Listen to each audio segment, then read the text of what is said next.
Justin Trudeau going after cow burps and manure and making beef less affordable for you and your family. Hi, I'm Brian Lilley, political columnist for the Toronto Sun. Do you remember that scene from National Lampoon's Vacation where Cousin Eddie is talking to Clark Griswold about how he doesn't know why they call it hamburger helper?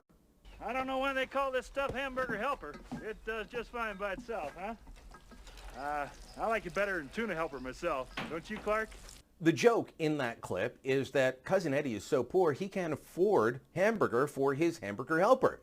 Well, if the Trudeau Liberals have their way, beef will become less affordable for you. Soon, we will all be Cousin Eddie. Why?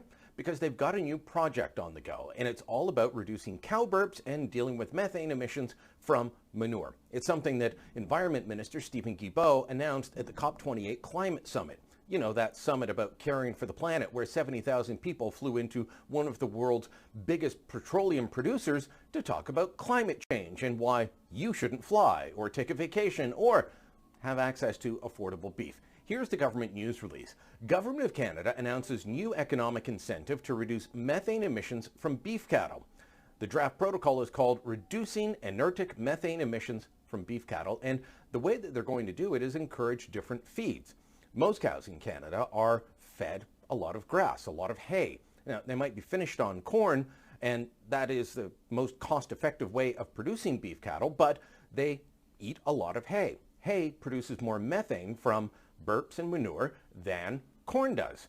You can also add things like seaweed or different chemicals, but all of these methods will inevitably cost the farmer more. And as some farmers have pointed out since the publication of my column, well, producing corn requires more fertilizer and requires more equipment to harvest it to feed the cows. So they may not actually be, getting the net benefit after all. But the bottom line is all of this will cost the farmer more to grow and raise the herd. Now, the government is going to claim that farmers will be able to sell carbon offset credits, essentially, or methane offset credits, I guess you will, and that will be an income for the farmer. But actually raising the herd, getting from calf to a cow at auction, it's going to cost an awful lot more. And that means it's going to cost you more, just like the carbon tax. And Trudeau Liberals have already driven up the cost of food by the carbon tax, something that the food professor, Sylvain Charlebois, has proven. They've put the clean fuel regulations on, which increases the cost of transporting food to stores. They've looked at reducing fertilizer emissions, which will inevitably mean less production or less fertilizer use, and that will drive up the cost of food. Bottom line, they are driving at every environmental policy they can, regardless of what it does to your grocery budget. The Trudeau Liberals are out of touch, but they don't see these costs. They don't pay them. Justin Trudeau doesn't pay for his own groceries.